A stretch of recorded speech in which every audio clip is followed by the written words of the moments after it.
Assalamualaikum warahmatullahi wabarakatuh. Salam sejahtera untuk kita semuanya.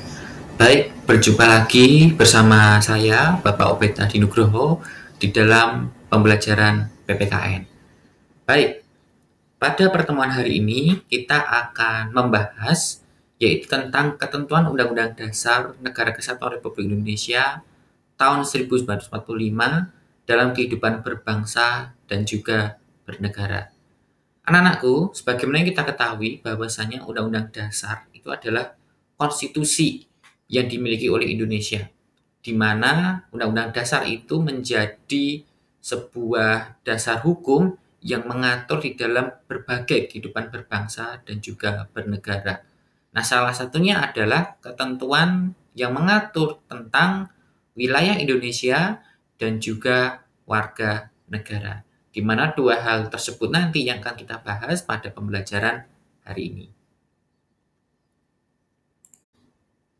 Nah, adapun indikator pencapaian KD, yang pertama adalah siswa dapat mengidentifikasi wilayah negara kesatuan Republik Indonesia yang meliputi daratan, lautan, udara, dan juga luar angkasa. Kemudian yang kedua, siswa juga dapat membedakan antara kedudukan warga negara dan juga penduduk. Kemudian menjelaskan tentang asas-asas dan syarat dalam kewarganegaraan Indonesia. Dan yang pertama, ini adalah pokok bahasan kita pada hari ini, yaitu tentang wilayah dan juga batas negara Kesatuan Republik Indonesia. Nah, sebetulnya apa sih yang disebut dengan wilayah itu? Nah, yang pertama adalah kita akan membahas terlebih dahulu tentang wilayah daratan. Nah, jadi wilayah daratan itu merupakan sebuah wilayah pemukiman atau kediaman warga negara atau penduduk Indonesia. Jadi, secara sederhana kita dapat mengerti bahwasannya wilayah daratan adalah sebuah wilayah di mana itu dapat digunakan ataupun dapat dimanfaatkan oleh warga negara atau penduduk Indonesia sebagai tempat tinggal. Nah, di mana kita ketahui bahwasanya wilayah daratan itu banyak sekali ya bentuknya atau secara morfologinya. Ada yang di dataran tinggi, kemudian ada di dataran rendah, kemudian ada di wilayah pegunungan, lereng, lembah, dan lain sebagainya. Kemudian di dalam pasal 25 A Undang-Undang Dasar Negara Republik Indonesia tahun 1945 disebutkan bahwasannya Negara Kesatuan Republik Indonesia adalah negara kepulauan. Nah, atau berciri khas Nusantara dan batas dan haknya ditetapkan oleh undang-undang. Nah, ini adalah sebuah hal ataupun ciri khas sebetulnya yang dimiliki Indonesia yang berbeda dengan negara-negara lain. Di mana kita ketahui bahwasanya Indonesia adalah sebuah negara yang terdiri dari berbagai banyak sekali pulau. Ada ribuan pulau, bahkan puluhan ribu yang tersebar dari Sabang sampai Merauke, dari Miangas sampai Pulau Rote. Nah, sebetulnya apa sih yang disebut dengan negara kepulauan itu? Jadi negara kepulauan adalah sebuah negara yang terdiri dari gugusan-gugusan kepulauan. Baik itu pulau-pulau besar maupun pulau-pulau kecil yang ada di wilayah negara tersebut. Dan di mana laut itu bukan sebagai pemisah antar pulau, tetapi merupakan penghubung atau pemersatu antara pulau satu dengan pulau lainnya. Nah, inilah yang menjadi sebuah kekayaan ataupun anugerah yang diberikan Tuhan kepada negara kita, yaitu Indonesia. Nah, kemudian di dalam Undang-Undang Nomor 43 Tahun 2008 tentang wilayah negara disebutkan bahwasanya wilayah negara itu meliputi darat, perairan, dasar laut, dan juga tanah di bawahnya, tetapi juga di ruang udara di atasnya, dan sumber kekayaan yang terkandung di dalamnya. Nah, itu adalah yang disebut dengan wilayah negara Republik Indonesia. Sesuai dengan yang disebutkan di dalam Undang-Undang Nomor 43 Tahun 2008. Nah, di mana segala sesuatu yang terkandung di dalamnya baik itu di darat, di laut, bahkan di atas ataupun di udara atau luar angkasa, itu harus dimanfaatkan seluas-luasnya, dimanfaatkan sebaik-baiknya untuk kepentingan masyarakat Indonesia. Kemudian ini adalah wilayah perairan yang ada di Indonesia. Nah, jadi wilayah perairan itu didefinisikan adalah atau dimengerti sebagai sebuah wilayah perairan pada laman ataupun perairan kepulauan dan laut teritorial. Itu sebagaimana disebutkan di dalam Undang-Undang Nomor 43 Tahun 2008. Nah, adapun dasar hukum lainnya adalah Undang-Undang Nomor 32 Tahun 2014 tentang kelautan. Kemudian ada Deklarasi Juanda tanggal 13 Desember tahun 57 dan Undang-Undang Nomor 17 Tahun 85 tentang pengesahan ratifikasi UNCLOS tahun 1982.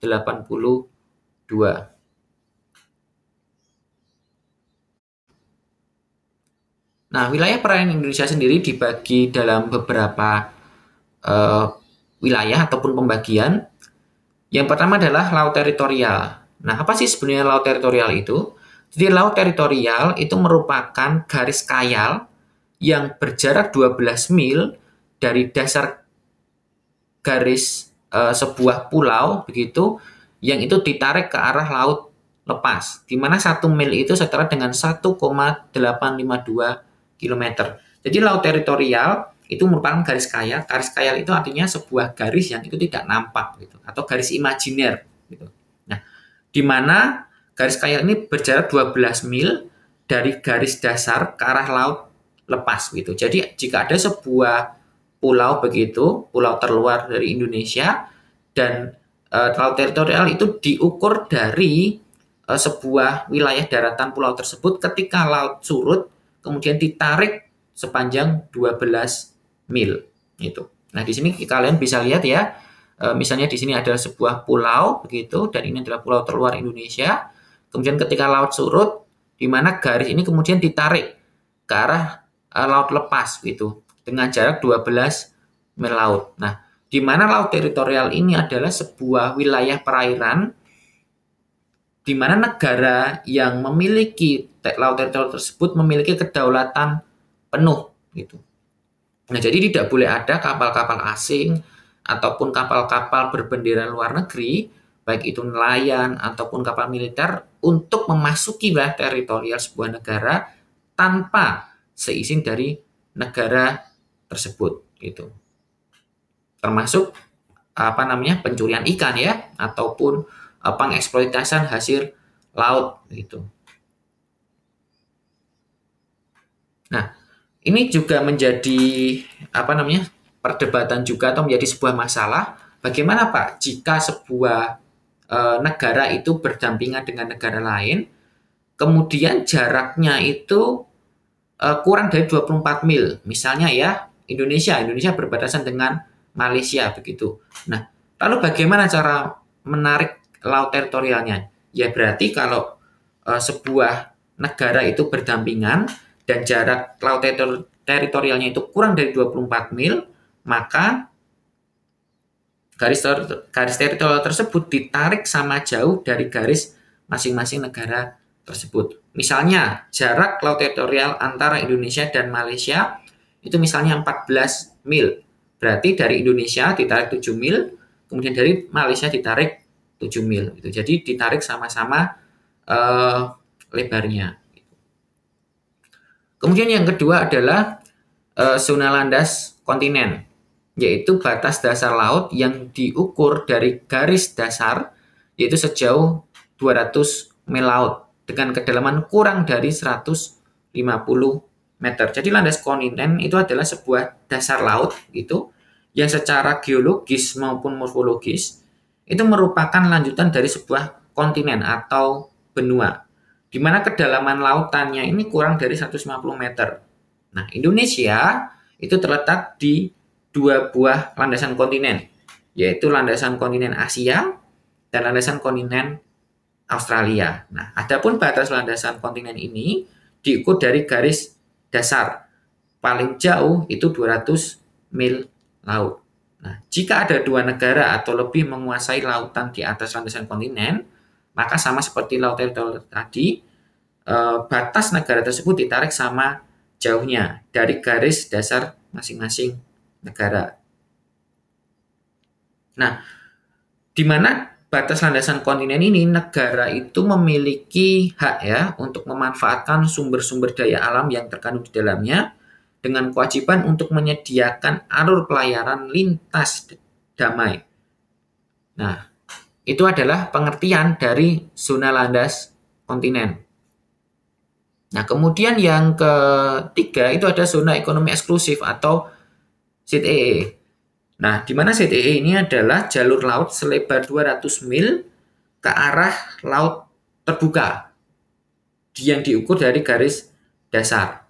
Nah, ini di sini kalian bisa lihat ini adalah gambar dari zona ekonomi eksklusif di mana ini ditarik dari garis dasar ya, dari garis dasar laut begitu sepanjang 200 mil. Di mana zona ekonomi eksklusif ini jaraknya adalah 200 mil atau 350 dengan landasan benua. Kemudian ada hak eksklusif ekonomi dari negara pantai dan juga tidak ada hak-hak yang bersifatnya politis gitu. Nah, kemudian yang terakhir ini ada Badan Otoritas Internasional atau Laut Lepas begitu. Jadi laut lepas itu adalah sebuah wilayah perairan di mana ini bukan menjadi wilayah dari sebuah negara dan ketika ada kapal asing ataupun misalnya ya mungkin ada tindak kejahatan sebut saja penyelundupan narkoba lewat laut dan kemudian negara tersebut tidak bisa melakukan penindakan kepada orang yang sudah menyelundupkan barang narkoba tadi jika dia sudah melewati zona ekonomi eksklusif dan masuk ke wilayah perairan internasional. Nah, itu menjadi ranah atau wewenang dari otoritas internasional untuk melakukan penangkapan. Jadi kesimpulannya apa? Kesimpulannya adalah bahwa laut itu menjadi sesuatu hal yang penting bagi Indonesia, mengingat Indonesia adalah negara kepulauan dan di mana laut ini menjadi penghubung antar pulau-pulau yang ada di Indonesia dan sudah menjadi sebuah kewajiban bagi negara, dalam hal ini adalah tentara atau TNI, khususnya lagi adalah TNI AL untuk menjaga kedaulatan laut di Indonesia. Mengingat banyak sekali ya beberapa negara-negara yang itu mencoba untuk memasuki wilayah perairan Indonesia untuk kepentingan-kepentingan tertentu, entah itu kepentingan eksploitasi bawah laut, misalnya pencurian ikan, ataupun tindakan-tindakan spionase begitu. Dan yang paling terbaru, sebagaimana kita ketahui, di laut Blok Natuna ya, Blok Natuna begitu, di mana Laut Cina Selatan dan juga negara Cina begitu yang mengklaim bahwa Natuna itu menjadi wilayah dari negara Cina begitu berdasarkan pada faktor sejarah. Tetapi kalau mengacu kepada UNCLOS United Nations Commission Law of the Sea atau Komisi Laut Internasional PBB pada tahun 85 di mana Laut Cina Selatan tepatnya Natuna itu menjadi wilayah dari Indonesia begitu. Dan Cina masih berusaha untuk mengklaim itu. Dan kemarin yang terbaru beberapa kapal Cina atau kapal patroli Cina Coast Guard bahkan beberapa kapal perang itu masuk di wilayah dari Laut Natuna begitu. Nah, ini menjadi sebuah PR besar bagi negara yaitu TNI AL untuk namanya menjaga ataupun menegakkan kedaulatan wilayah perairan di Indonesia. Nah, ini adalah gambar lengkapnya ya tentang batas laut Indonesia, di mana yang hijau ini adalah ZEE atau zona ekonomi eksklusif dan yang bagian sini adalah laut lepas gitu atau laut internasional. Nah, di mana garis yang kabur sedikit hijau ini adalah laut teritorial, di mana ini ditarik dari pulau terluar Indonesia ketika laut surut dan ketika dihubungkan ini akan membentuk seperti ini, garis imajiner ini gitu.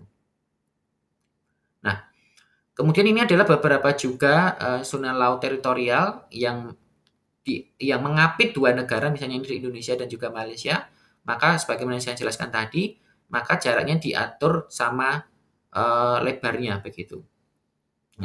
Nah, tetapi ini ada juga beberapa ya garis-garis imajiner ataupun laut Indonesia yang itu masih menjadi eh, permasalahan. Yang pertama adalah garis-garis yang putus-putus ini. Jadi garis putus-putus seperti ini itu adalah garis batas klaim Indonesia. Jadi masih perlu kesepakatan dengan negara tetangga. Contohnya ini adalah laut yang ada di Blok Natuna, gitu, Laut Cina Selatan.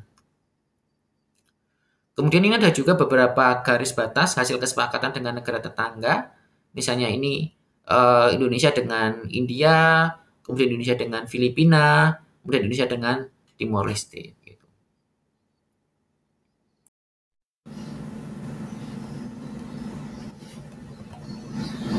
Nah, ini adalah wilayah udara di mana ini menjadi juga hal penting bagi Indonesia karena selain lautan, kita juga memiliki kewajiban ya untuk menjaga wilayah udara atau dirgantara Indonesia.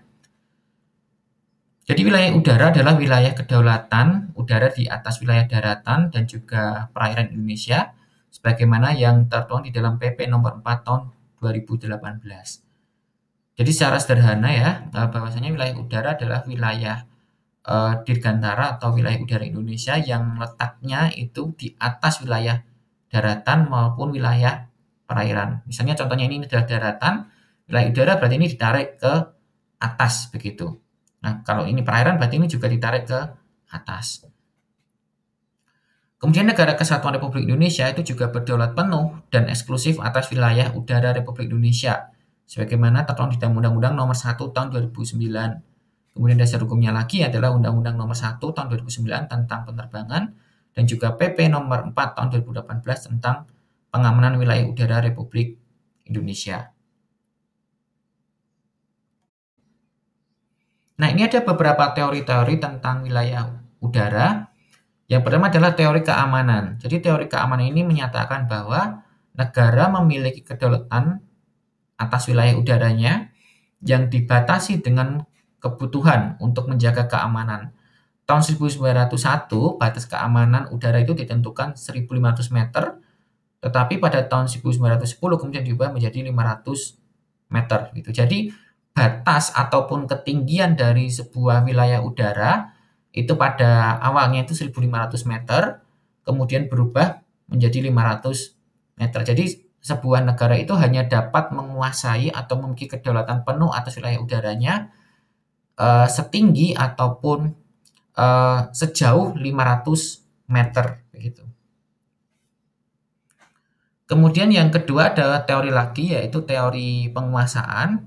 Jadi kedaulatan wilayah udara suatu negara itu ditentukan dari kemampuan negara yang bersangkutan dalam menguasai ruang udara di atasnya secara fisik maupun ilmiah. Nah, kalau yang teori pertama tadi penentuan batasnya atau ketinggiannya itu sudah ditentukan secara jelas yaitu 500 meter. Tetapi pada teori penguasaan ini tidak ada batas secara jelas begitu. Jadi tergantung pada sejauh mana negara tersebut itu dapat mencapai atau menguasai wilayah udaranya atau dirgantaranya gitu. Baik secara fisik maupun ilmiah. Secara fisik berarti apakah pesawat terbang yang dimiliki oleh sebuah negara tersebut dapat mencapai ketinggian tertentu gitu. Kalau misalnya pesawatnya hanya mencapai ketinggian 1.000 meter itu, ya berarti hanya sejauh 1.000 meter penguasaannya wilayah udaranya. Tetapi jika bisa mencapai lebih daripada itu ya berarti itu menjadi penguasaannya begitu. Kemudian yang ketiga adalah teori udara. Teori udara merupakan sebuah wilayah kedaulatan udara di mana ditentukan dari kemampuan balon udara atau pesawat udara mengudara, yaitu sekitar 30 mil dari atas muka bumi. Kemudian yang terakhir adalah teori negara berdaulat di udara. Wilayah dirgantara atau ruang angkasa dan antariksa itu termasuk geostasioner, adalah jarak lebih kurang 36.000 km diukur dari titik gunung tertinggi di Indonesia. Nah, ini adalah teori yang dipakai sekarang ini, di mana wilayah dirgantara Indonesia itu diukur dari puncak gunung tertinggi di Indonesia. Berarti ini berada di puncak gunung Kartens ya yang berada di Jayawijaya, di mana itu ditarik dari puncak Kartens ke atas sejauh 36.000 kilometer.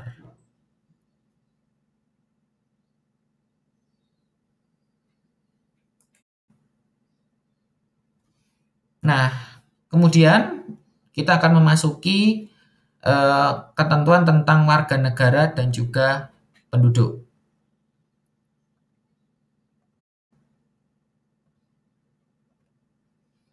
Nah, mengapa dalam suatu negara itu perlu ada aturan yang mengatur tentang kewarganegaraan?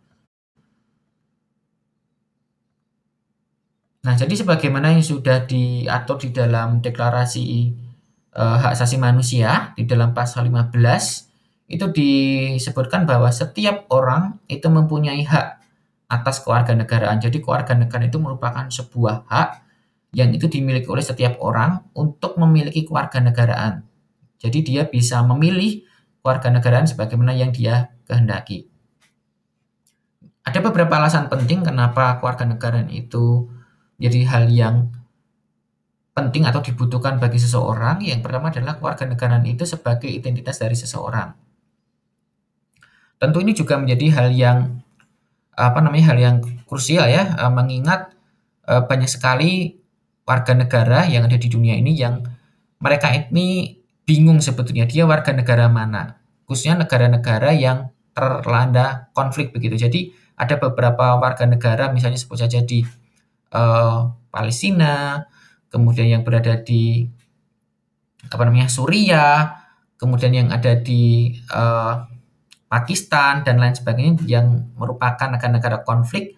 Mereka ini bingung, mereka warga negara mana sebetulnya itu. Mereka sudah meninggalkan tanah kelahirannya dan mencari perlindungan di negara lain begitu. Dan ini menjadi sebuah kebingungan bagi mereka. Mereka akan memilih warga negara mana.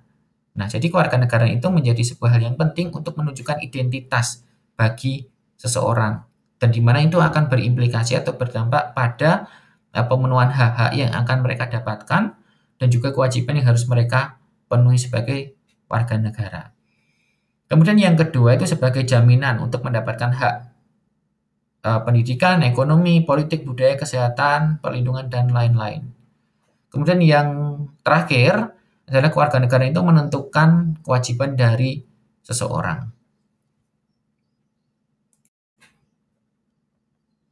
Jadi ini ya, kewarganegaraan itu berbanding lurus dengan hak dan juga kewajiban. Ketika seseorang itu menjadi anggota dari sebuah negara, di mana mereka juga akan mendapatkan yang namanya hak-hak, tetapi juga diikuti dengan kewajiban atau hal-hal apa saja yang harus mereka penuhi atau yang mereka lakukan sebagai seorang warga negara.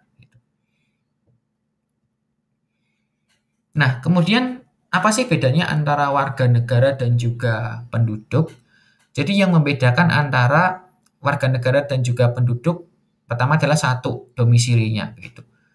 Kalau warga negara itu tidak dibatasi pada domisili. Jadi warga negara itu adalah seseorang yang menjadi anggota dari sebuah negara di mana mereka itu bisa tinggal di wilayah negaranya ataupun tinggal di wilayah negara lain. Misalnya ya, warga negara Indonesia gitu yang bekerja di luar negeri. Contohnya TKI. Nah, mereka adalah warga negara Indonesia meskipun mereka tidak tinggal atau berdomisili di Indonesia. Begitu juga pelajar ataupun mahasiswa yang belajar di luar negeri. Mereka warga negara Indonesia, tetapi mereka bukan penduduk Indonesia karena mereka tidak berdomisili atau tinggal di Indonesia. Contoh lain adalah para ekspatriat atau para pekerja-pekerja yang ada di luar negeri. Mereka adalah warga negara Indonesia karena ditunjukkan dengan kepemilikan dokumen resmi seperti KTP, kemudian paspor dan lain sebagainya. Tetapi mereka bukan penduduk Indonesia karena mereka tidak berdomisili di Indonesia. Nah, kalau penduduk itu adalah warga negara Indonesia maupun non warga negara Indonesia yang tinggal atau berdomisili di wilayah Negara Kesatuan Republik Indonesia. Contohnya, berarti tenaga kerja asing yang bekerja di Indonesia, mereka bisa dikatakan sebagai penduduk Indonesia, karena mereka tinggal dan berdomisili di Indonesia. Kemudian para duta besar ataupun pegawai di konsulat jenderal itu juga disebut juga penduduk Indonesia. Kenapa? Karena mereka berdomisili dan tinggal di Indonesia. Tetapi mereka bukan warga negara Indonesia. Gitu. Kemudian yang kedua, ini juga menentukan berkaitan dengan hak dan juga kewajibannya. Nah, kalau warga negara Indonesia, berarti mereka juga punya hak-hak sebagai warga negara Indonesia. Meskipun mereka tidak tinggal di Indonesia. Contohnya, tenaga kerja Indonesia yang mendapatkan masalah hukum di tempat di mana mereka bekerja. Contohnya ya, TKI yang terancam hukuman mati. Nah, mereka juga punya hak untuk mendapatkan perlindungan dari negara asalnya. Berarti dari Indonesia bisa mengirimkan penasihat hukum ataupun utusan dari Kementerian Luar Negeri untuk memberikan perlindungan dan juga pendampingan hukum. Begitu. Nah, kemudian yang kedua, mereka juga dikenai yang namanya pajak, misalnya ya, meskipun mereka bekerja di luar negeri, mereka juga dikenai pajak. Misalnya ketika mereka akan mengirim uang ke saudaranya yang berada di Indonesia, berarti mereka juga dikenai pajak gitu. Nah, berupa pajak penghasilan. Nah, kalau penduduk, mereka tidak mendapatkan hak-hak sebagaimana warga negara Indonesia. Misalnya kalau warga negara Indonesia yang tinggal di Indonesia itu punya hak untuk membeli ataupun menjual tanah ataupun bangunan. Kalau penduduk di Indonesia ataupun yang non-Indonesia, mereka tidak punya hak atas itu. Tetapi juga berkaitan dengan kewajiban, mereka juga tidak dikenai kewajiban-kewajiban sebagaimana warga negara Indonesia. Nah, ini adalah hak-hak yang diatur dalam Declaration of Human Rights. Di sini ada 18 hak. Nah, kalian bisa baca sendiri dan juga bisa kalian mencari sumber-sumber referensi lain berkaitan dengan pengertian-pengertian ini. Begitu. Jadi ini adalah 18 hak dasar sebetulnya yang harus dipenuhi kepada warga negara, di mana negara itu memiliki kewajiban untuk memenuhi hak-hak warga negaranya.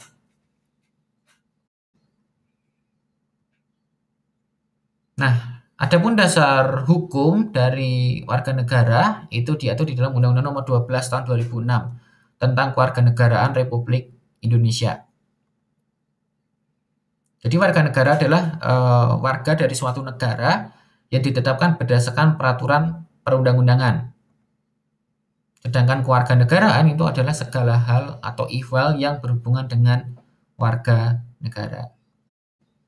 Nah, ketika zaman kolonialisme ataupun zaman penjajahan, tepatnya ketika Belanda itu masih menguasai Indonesia, ada penggolongan ataupun stratifikasi kependudukan pada zaman itu.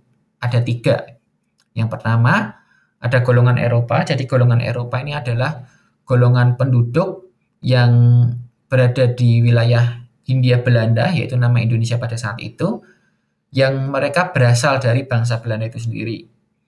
Kemudian yang kedua, mereka juga dapat digolongkan sebagai golongan Eropa jika mereka itu bukan dari bangsa Belanda, tetapi dari Eropa. Misalnya orang Spanyol, orang Perancis, kemudian orang Portugis, mereka digolongkan sebagai golongan Eropa. Kemudian bangsa Jepang. Nah, ini bangsa Jepang ini unik. Kenapa? Meskipun mereka itu bukan dari Eropa, benua Eropa, tetapi ternyata mereka dimasukkan di dalam golongan Eropa gitu. Nah, kemudian ada juga negara-negara dengan hukum kekeluargaan sama dengan Belanda. Gitu. Lalu yang kedua adalah golongan timur asing. Terdiri dari 2, yaitu golongan Cina atau Tiongkok, dan juga timur asing seperti Arab, India, Pakistan, Mesir, dan lain-lain. Dan yang terakhir adalah golongan pribumi, yaitu orang Indonesia asli, tapi juga golongan non-pribumi yang menyesuaikan diri dengan golongan pribumi. Maksudnya apa yang kedua ini? Jadi misalnya ya, ada orang dari golongan Eropa, kemudian mereka itu menikah dengan orang pribumi. Nah, otomatis mereka akan turun kasta gitu, menjadi golongan pribumi.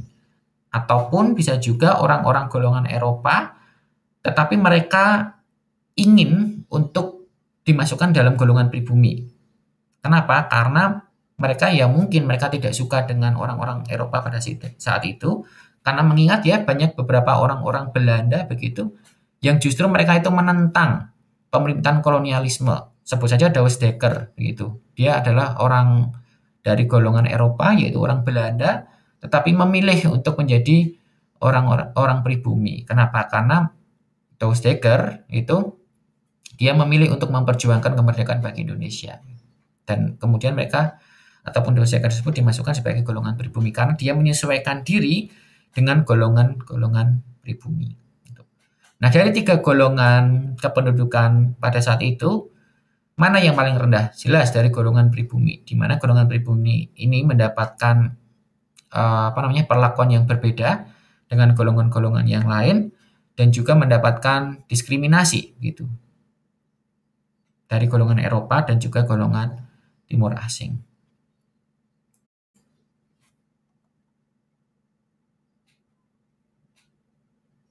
Nah, lalu kemudian sekarang siapa yang disebut dengan warga negara Indonesia? Nah, jadi ini diatur di dalam Undang-Undang Nomor 12 tahun 2006 gitu.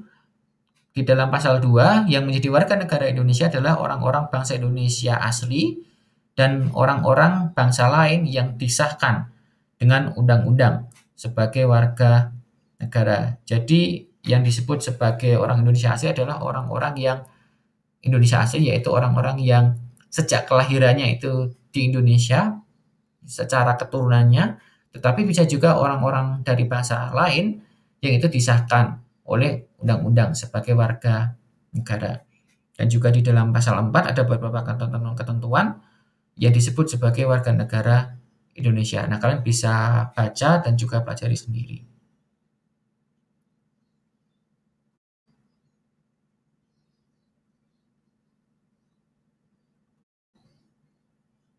Nah, jadi kesimpulannya apa? Jadi kesimpulannya adalah negara Indonesia itu telah membuat sebuah aturan-aturan yang memungkinkan seseorang yang berada di wilayah Indonesia itu untuk dapat memiliki kewarganegaraan. Dengan demikian Indonesia sudah menerapkan undang-undang ataupun Declaration of Human Rights tadi sebagaimana yang tertuang di dalam ketentuan di dalam PBB tahun 48. Nah, ini adalah 2 asas yang menentukan kewarganegaraan dari seseorang. Yang pertama ada asas ius soli atau law of the soil atau asas kewarganegaraan berdasarkan tempat kelahiran.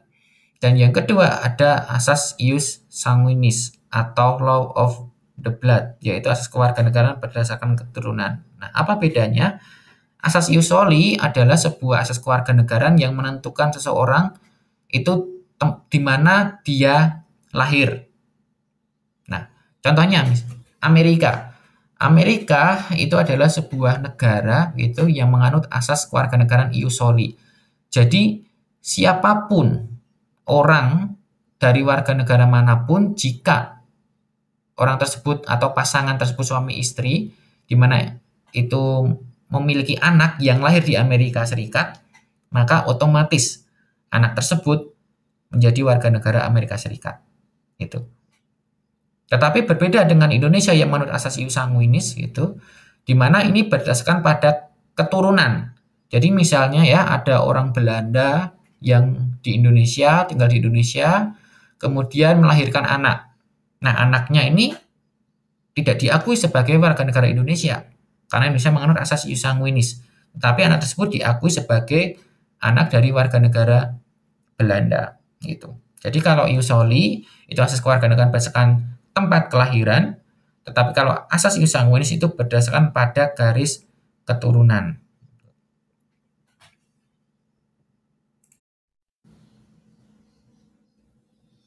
Nah, permasalahan kewarganegaraan sendiri ada 2, yaitu ada apatrid dan juga bipatrid. Jadi apatrid itu adalah sebuah kondisi di mana seseorang tidak memiliki kewarganegaraan. Kemudian kalau bipatrid itu sebuah kondisi di mana seseorang itu memiliki kewarganegaraan ganda. Nah, ini bisa terjadi ketika ada 2 pemberlakuan asas yang berbeda di 2 negara. Misalnya ya, ada sepasang suami istri di mana mereka itu bekerja di sebuah negara yang menganut asas ius sanguinis. Kemudian negara asal yang menganut asas ius soli. Nah, pada suatu ketika pasangan suami tersebut memiliki anak. di negara yang menganut asas ius sanguinis. Otomatis anak tersebut tidak bisa diakui sebagai warga negara tersebut. Kenapa? Karena mereka bukan warga negara dari negara tersebut. Nah, sedangkan di negara asalnya, anak mereka juga tidak diakui. Kenapa? Karena anak tersebut tidak lahir di negara di mana mereka berasal. Nah, sehingga kedudukannya anak tersebut tidak memiliki kewarganegaraan. Gitu. Kemudian yang kedua, bipatrik, memiliki kewarganegaraan ganda. Contohnya tadi ya, Indonesia itu menganut asas ius sanguinis. Kemudian sepasang suami istri tersebut tinggal atau berdomisili di Amerika Serikat untuk bekerja dan kemudian memiliki anak. Nah, anak tersebut diakui sebagai warga negara Amerika Serikat. Kenapa? Karena negara Amerika Serikat menganut asas ius soli. Jadi, siapapun warga negara yang itu melahirkan seorang anak di wilayah Amerika Serikat, maka otomatis anak tersebut diakui sebagai warga negara Amerika Serikat. Nah, sedangkan di Indonesia, anak tersebut juga diakui. Kenapa? Karena bapak ibunya itu berasal dari Indonesia. Jadi anak tersebut memiliki dua kewarganegaraan, yaitu kewarganegaraan Amerika Serikat dan juga kewarganegaraan Indonesia. Nah, kalau hal ini terjadi, maka anak tersebut bisa memilih untuk menjadi warga negara Indonesia atau warga negara Amerika Serikat. Itu. Nah, ini mereka dapat memilih ataupun anak ini bisa memilih ketika anak tersebut sudah berusia 18 tahun atau ketika anak tersebut sudah menikah gitu. Kemudian ini adalah cara memperoleh kewarganegaraan, itu ada 3 secara umum. Yang pertama lewat kelahiran.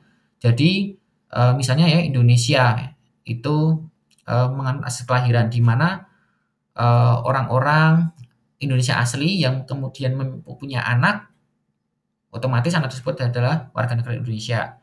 Kemudian yang kedua adalah melalui pengangkatan. Jadi jika ada warga negara Indonesia, sepasang suami istri yang misalnya ingin punya anak bule gitu atau anak dari berasal dari luar negeri, dia bisa mengangkat anak. Nah, di mana anak angkat tersebut nanti akan menjadi warga negara Indonesia. Kemudian yang ketiga adalah melalui proses naturalisasi. Nah, naturalisasi ini ada 2, yaitu ada biasa dan juga istimewa. Nah, kalau biasa ini berarti seorang warga negara asing yang ingin menjadi warga negara Indonesia, dia harus secara secara pribadi atau secara mandiri mengajukan diri untuk menjadi warga negara Indonesia. Nah, ini disebut dengan stelsel aktif namanya. Tapi kalau istimewa ini, warga negara asing tersebut diberi hak khusus untuk menjadi warga negara Indonesia. Nah, ini disebut dengan stelsel pasif. Jadi, warga negara asing tersebut tidak perlu yang namanya menempuh jalur hukum untuk meminta warga negara Indonesia, tetapi justru negara itu yang memberikan kewarganegaraan kepada orang tersebut.